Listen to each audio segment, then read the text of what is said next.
What's up guys, and welcome back to another one of my YouTube videos. And in this YouTube video I'm going to be playing World of Airports, which I am kind of addicted to this game, so yeah. And also I'm addicted to another game called EMHQ. Now it does have helicopter and plane crashes in that game, so I could create content out of that game that has that. Well, obviously it has airplane and helicopter crashes in the game, so yeah.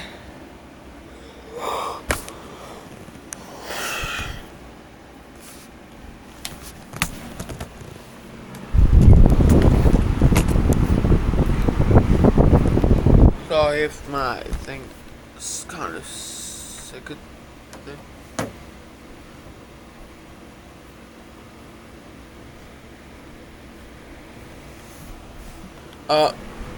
So basically,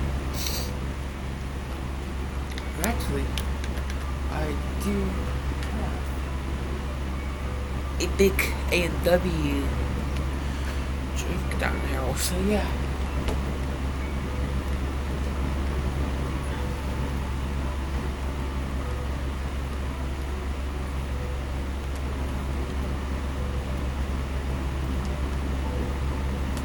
Applewood Smoke Jam is here. 2 for $7. Number of unique Problem alive. solved. Flavor's got talented freelancers for anything we need. Hey guys, I wanted to go through everything with you all myself, but as you can see, I'm really sick. I don't have a voice, so I'm gonna bring in Daniel to break down everything in the 24 hours of calling scammers around the world. Now, I will tell you this, I've never done something like this before, and it was pretty crazy. Essentially, this is a live stream where we're going to relentlessly troll and hack these scammers for 24 hours straight. Now, we've got 9 different people working on this operation. There's going to be 6 here in the office and 3 people working remotely around the world. Now, when you hear this, that is the sound of a scammer hanging up on us. And you're going to be hearing it a lot because these guys were raging left and right. I mean, we were streaming for 24 hours. They must have been raging for at least 12 of them. And there's 2 reasons for that. The first is that it was a holiday, like one of the biggest holidays of the entire year in India. So I don't know if these guys were just mad that they were scamming, while everybody else was out celebrating. But the second reason is this. Press 1 to talk to a scammer.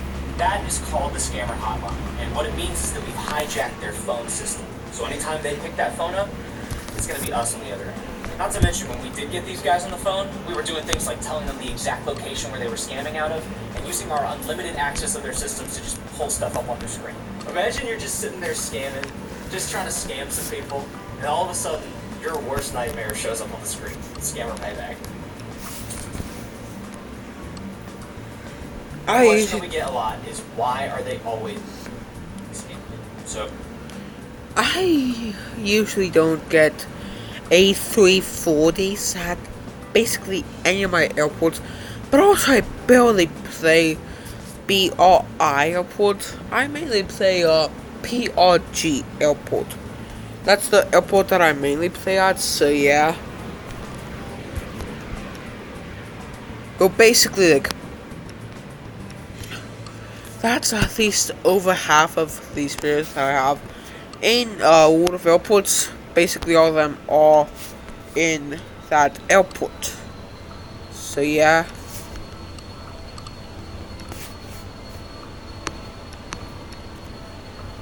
Start hanging on.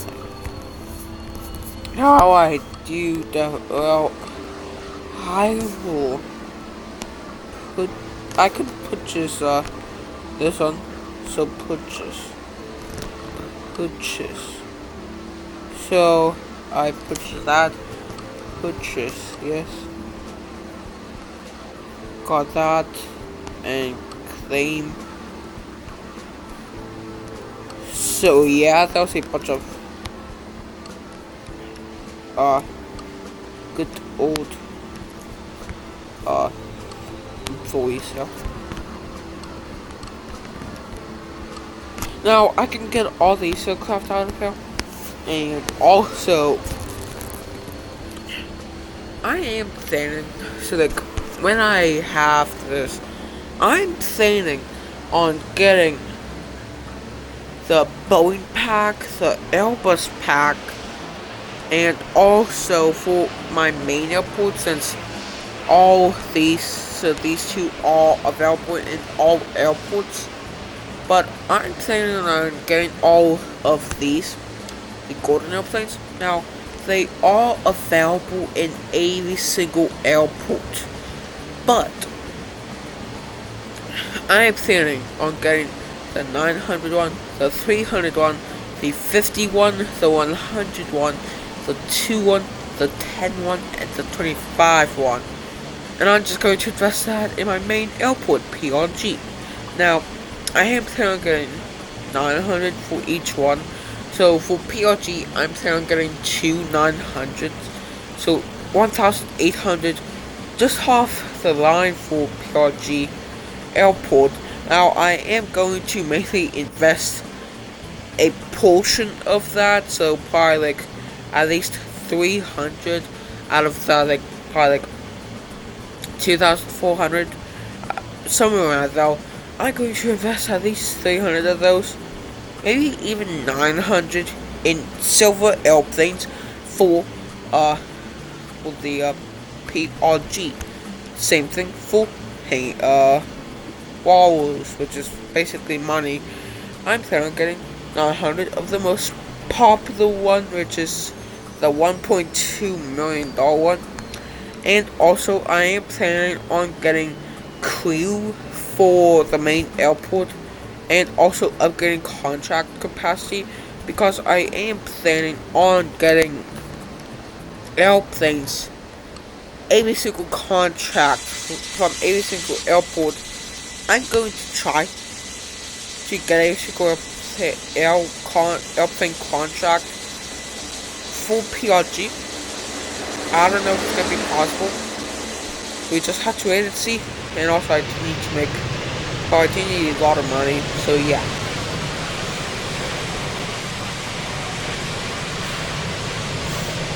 I'm just gonna break it down for you. It starts with the scammer payback tip.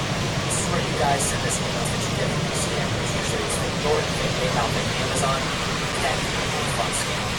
And we love these ones because they want to connect to our system. The infrastructure that we build here at Scammer Payback means that when they connect to us, we can immediately connect to them.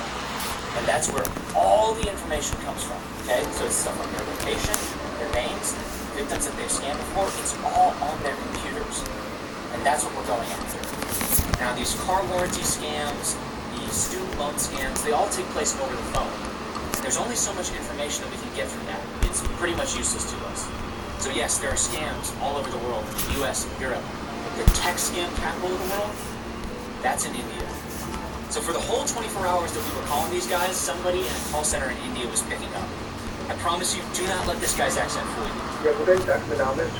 So we're in German time now. That guy is not German, I promise. He's just some guy sitting in a call center in Silicon. So back on track. You are about to watch NBJ, line up and wait runway 25. You're also going to watch us lose it. 24 hours is a long time, not just to be awake, but to be dealing with these scumbags.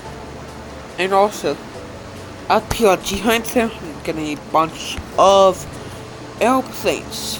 Now, I'm not going to go, well, I'm going to go into the, well, first off, contract.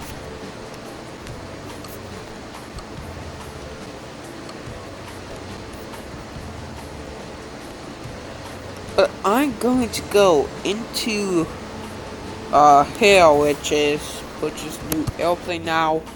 It does take the golden airplanes, and also there is more, I think.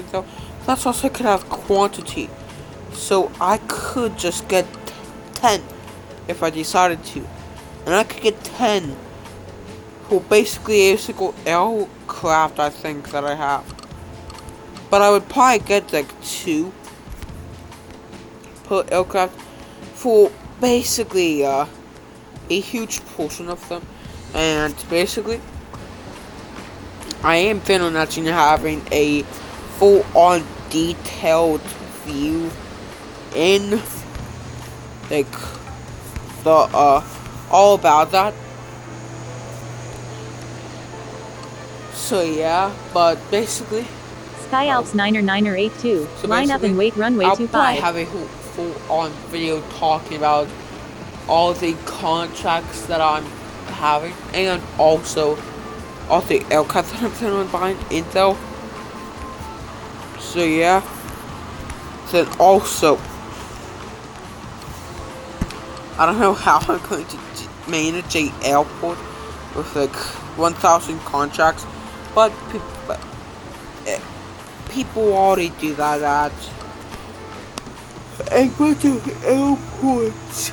So yeah, and also after this video, I still had to film I still had to film me playing 30 minutes of this game, which I'm only 10 minutes into, and also I do have to make a video where I play 30 minutes as ATC, and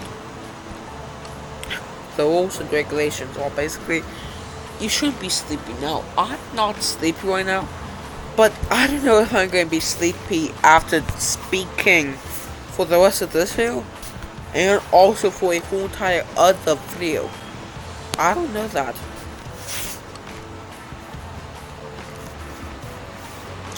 Plus also, I could technically have those two videos for like all the contracts and all that. So I could be filming 2E Jet 32107. God, Line up ATC and wait plane runway jumps going. 25. But technically I could be filming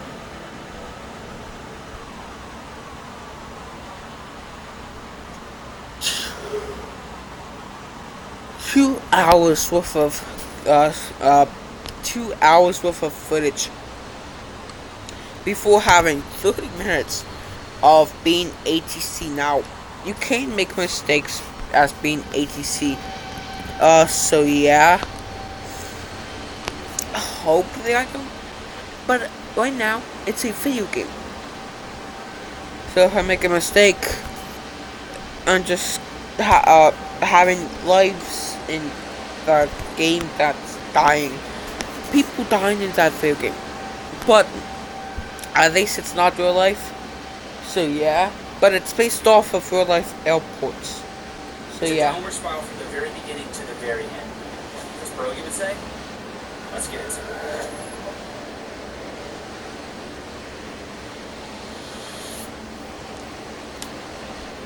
Abominable and soda. If take us and win, your Second Amendment's going to be in trouble. Big trouble. Remember that. O'Rourke voted against the border wall. Well, that's a good thing. He voted against Kate Swamp, and he voted for Obama amnesty. Joey, when he got the Super Tuesday, it'd be over. Well, it may be over for the other guy.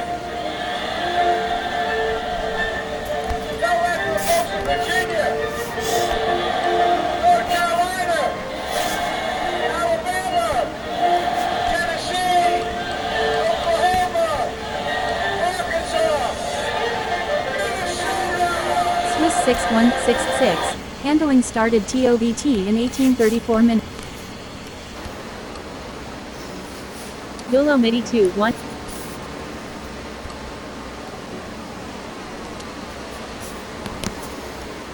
Like a relentless weed, moderate to severe ulcerative colitis symptoms can keep coming back.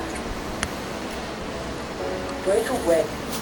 Nowhere to look, the furthest borders of Egypt, you find some truly unsettling landscapes containing everything from strange, inexplicable anomalies to downright terrifying encounters with the paranormal. These are three of the creepiest, strangest, and most disturbing Minecraft mysteries from all across the internet, none of which I have ever covered before. So get comfortable, get ready. Please consider subscribing. Atero 29er 69er. Line up and wait runway 25. This video has an innocent title. It's posted on a channel called Old Minecraft Videos Reuploads, which describes itself as old Minecraft videos that I uploaded with my cousin Hazel, and my name is Aaron. The video itself begins as any normal Let's Play of the New World would. We assume that we're watching Aaron, and he does the free drums and centrals, and here's a random play noise from the Sky Alps 9er632, line up and wait runway 25. Aaron continues to progress forward until he discovers the zombie spawner. He takes his chances, goes in, and soon after he dies, he collects his gear and defense. But that's normal, isn't it? Where's the strange part? But for that, that's what will be strange. We learned that this video was uploaded December 3rd of 2010, around the time that Minecraft Alpha 1.6 OE, ZCJ, line up and wait runway 25. At the bottom of the description is a link to another video. And this is where the real show starts. The video begins with Aaron Miles turns around and heads towards the Bullback Cave. But before that, we get this odd clip. You can barely hear it, but there's a tiny high-pitched noise that plays for seemingly no reason. Aaron goes deeper, exploring the dark cave, until suddenly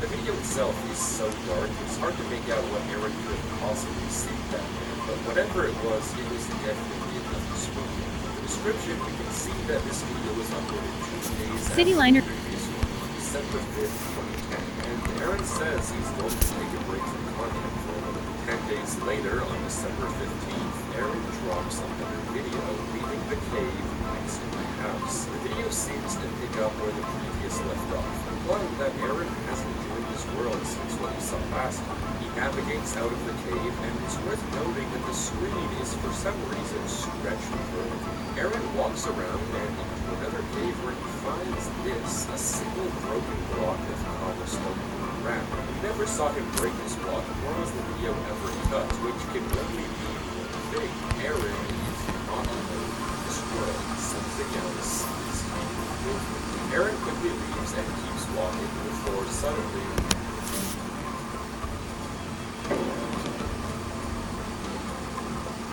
Aaron freezes. He looks around, leaving the fall, scared, before crouching down, digging a hole into the ground, locking himself in.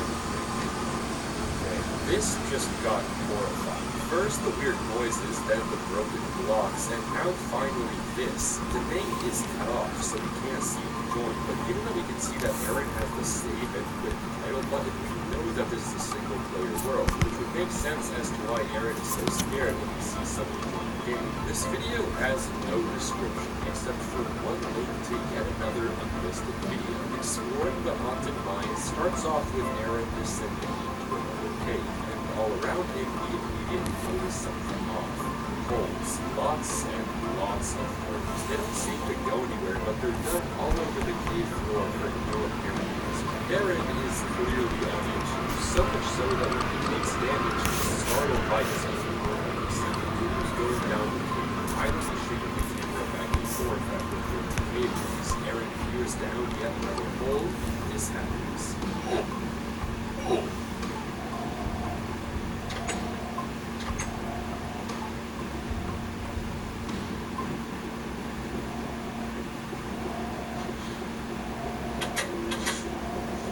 Something just hit Aaron in, but we don't have time to think, as Aaron comes face to face with a door that goes nowhere. He walks through it, and suddenly the audio of Disco Legend starts to play. In a rush, he pillars out of the hole and quickly exits the cave. He runs to what is probably his house and hides inside, closing the door. He goes down a ladder and into his basement, where then in the final few seconds of the video, you can hear this. These videos just keep getting worse and worse. Now we know without a doubt that something else is living in Aaron's world. Something that can hit him into holes, open doors, and something that is coming straight for him. But we don't know why just yet, nor do we know what the point of the doors and the holes in the cave were. Aaron is just as confused as we are. The description doesn't tell us much, so the only thing we can do is continue watching as things are about to get even worse. The title of the next video is strange, and I'll address it in a second. Otherwise, it has no description at all, no date, no nothing. At first, it's unclear where Aaron is, but then it clicks. This is his basement, except totally blown up. Whatever entity is in his world, it clearly isn't done with him just like in the cave, we can see that it left weird holes in the floor. When Aaron climbs the ladder, we can see that the frame of his house is also totally broken. The entrance to the cave is now also blocked off, and while Aaron is walking, this happens.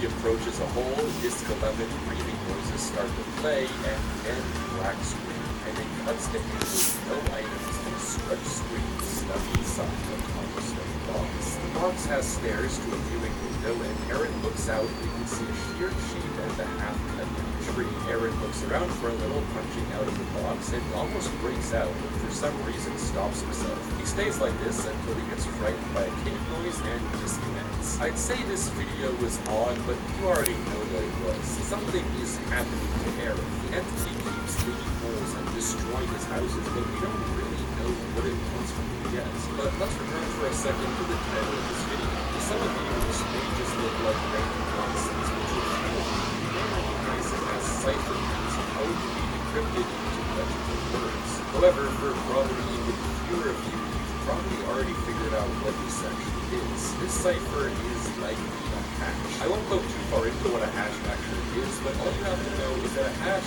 is a sort of code. To decode it, you pretty much need a key or password. Without that key, it's nearly impossible to do any sort of decoding and solve the hash. So that's all to say, because we don't have any sort of password, the middle of this video is forever unsolvable. Either way though, this doesn't stop us that much from finding out what's happening to Aaron. The next video gives away a lot. The next video was recorded in horrible quality, so I apologize for these.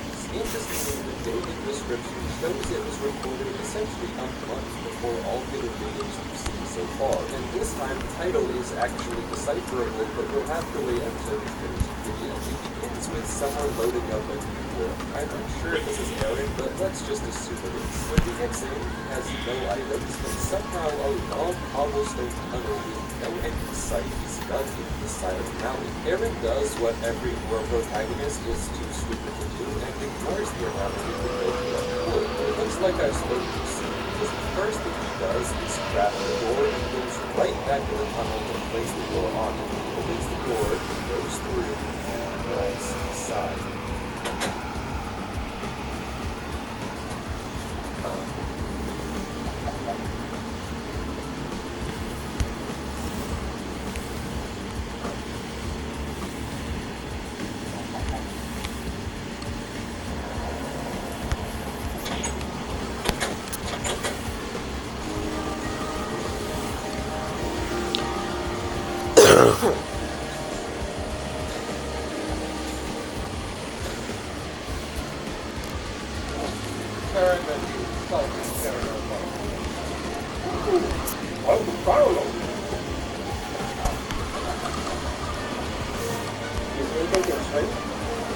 Well, they're pirates.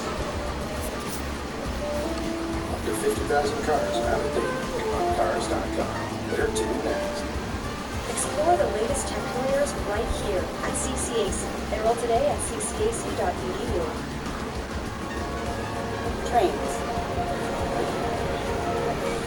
Trains that use the power of Dell AI. This video is strange, but it actually tells us a lot more about the story than we would think, and that comes in the form of the title. This time, the title isn't impossible to decode. Running it through a decoder, we get the phrase, "the portal is open." Also, I could just make videos, or I just spend 30 minutes at each one of these Cityliner airports, and I could say 2371. like Line up and wait 30 runway minutes 25. of BRI and all that. So yeah. And also, I could make 2 hours of Florida airports because I already made 1 hour of Florida airports. So you could say that I have a bunch of projects on my life. Well, you could say that I have a lot of projects in my life, which I technically do because I have a whole entire Google Doc of just projects.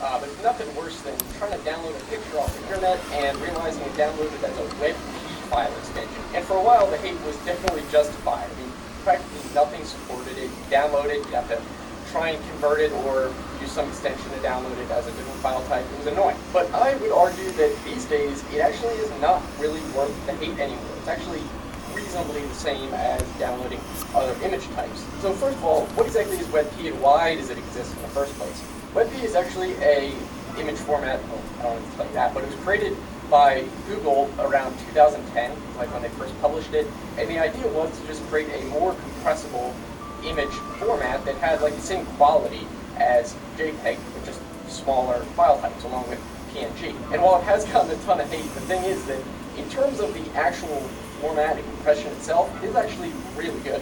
It supports both lossless and lossy file types, so it can basically fill the shoes in both PNG and JPEG, again, at much smaller file sizes. Google did a study where they experimented with a bunch of different file types and tried to see how much exactly WebP would generate smaller files at the same quality type. And they used something called SSIM, which is Structural Similarity Index Measure, and it's kind of like a computational way to determine how similar two images are. So what they did was take an image and convert it to a JPEG of various quality levels, and then created WebP images that had the same quality level based on this index at whatever the JPEG was at, and then compared them. And it turns out that in these cases, WebP was able to create images that were 25 to 34% smaller for the same image quality. So then why don't people like it? It's actually pretty great. Well, before I get to that, I've got something else that's great. They sponsor Ugreen and two of their cool new products, the Ugreen 2-in-1 G2 magnetic charging station and the Nexo X Series 160-watt charger. The G2 charging station is capable of wirelessly charging both your AirPods at 5 watts and an iPhone at its 15-watt fast charging speed simultaneously. The wide adjustability and strong secure magnet means you can use it for anything from conveniently viewing content in either portrait or landscape, like on your desk, or for charging your devices at night. Charge your devices, check out the links in the description to learn more about the Ugreen 2-in-1 magnetic charging station and Nexo X 160-watt charger. And with all that being said, let's continue. As for the reason why it's been hated on for so long, basically websites started using the WebP format and browsers started supporting it way Cityliner before 003. other programs on desktop and programs that people actually use to view image file types. And that's not really the fault of the format. It's the fault of the people writing the programs like Windows, Adobe, iPhone. None of them supported WebP, even though it was years already being used in browsers and on the web because it was so much better at compression that it was kind of like a no-brainer.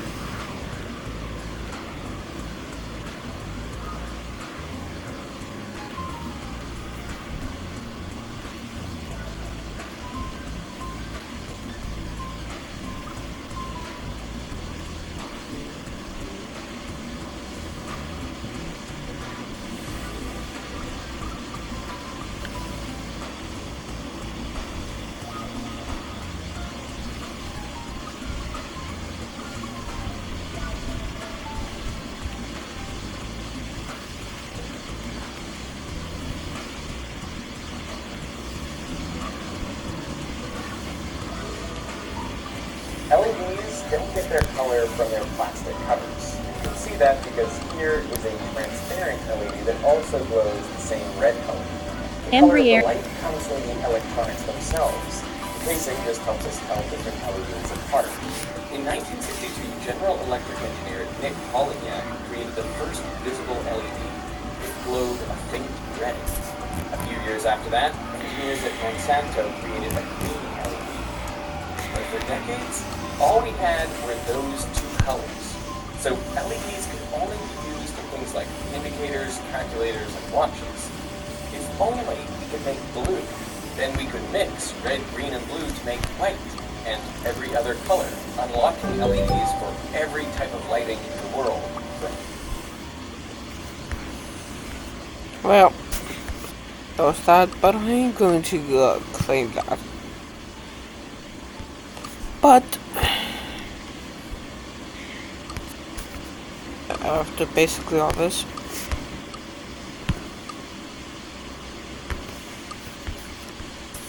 But that's going to be the end of this YouTube video, and bye.